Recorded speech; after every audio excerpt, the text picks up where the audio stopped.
levée de fonds.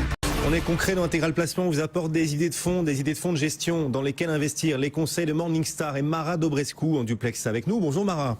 Bonjour. Analyste de fonds pour Morningstar. On va zoomer aujourd'hui Mara sur un type de gestion qu'on voit de plus en plus monter en puissance. C'est la gestion passive, on le voit dans les actions et on le voit aussi désormais sur le segment obligataire.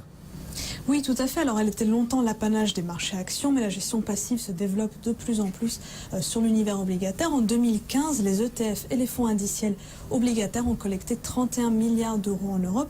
Ça a devancé pour la première fois la collecte enregistrée par les fonds actifs obligataires. Alors, les investisseurs se tournent tout naturellement vers ces produits à cause de leur faible coût, car dans l'obligataire, vous le savez, les écarts de performance sont moins importants que sur d'autres classes d'actifs, et a fortiori dans le contexte de taux bas actuel, du coup, la performance est très rapidement grignotée par les frais de gestion et les fonds actifs trop chers sont nombreux à sous-performer leurs indices de référence. Les fonds indiciels et les ETF sont quant à eux meilleurs marchés. Ils facturent en moyenne 0,15 à 0,5% de frais annuels contre parfois plus de 1% pour les fonds actifs et donc ça donne un avantage concurrentiel assez décisif à la gestion passive. Voilà pourquoi la gestion passive aussi séduit le segment obligataire, monte en puissance dans le segment obligataire. Elle permet d'améliorer les performances. Comment fonctionnent ces fonds de gestion obligataire passive?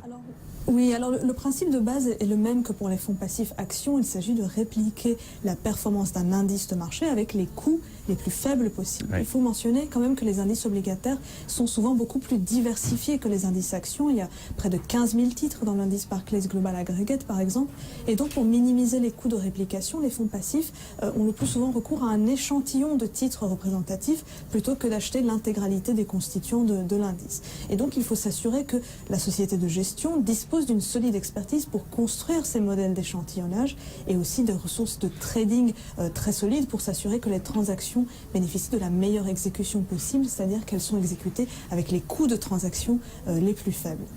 Du coup, Mara, pour nos auditeurs, nos téléspectateurs qui se demandent quels fonds de gestion passifs privilégiés, notamment les fonds de gestion obligataires, puisque cette forme de gestion monte aussi dans les obligations, quel est votre conseil? Quels sont les meilleurs fonds, ceux qui apportent la meilleure performance ou présentent les frais les plus bas? Alors, ce qu'on constate, c'est déjà que la plupart des offres passives qui sont disponibles actuellement couvrent les segments, on va dire, traditionnels de l'obligataire, comme la dette d'État ou les obligations privées investment grade, ce qui est assez logique puisque ce sont les segments les plus liquides, donc ils se prêtent plus facilement à la réplication. Et on peut ainsi mentionner le fonds Vanguard Euro Government Bond Index, un fonds pour investir sur les obligations d'État en euros. Il facture 0,2% de frais annuels. Et aussi sa variante internationale, le Vanguard Global Bond Index, qui lui facture 0,15% par an. Ces deux fonds ont largement surperformé leurs concurrents actifs sur le long terme et ce sont des fonds notés Silver par nos analystes. Et plus récemment, on a aussi constaté le lancement de fonds passifs sur des segments moins liquides comme par exemple les titres high yield ou même sur les convertibles.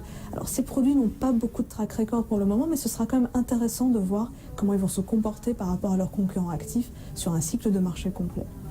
Mara Dobrescu depuis Morningstar, donc pour nous décrire cette montée en puissance, cette nouvelle vogue pour ces fonds de gestion passive, y compris dans l'obligataire, plus seulement dans les actions. Ça permet de délivrer plus de performances grâce à de moindres frais. Merci beaucoup Mara Dobrescu.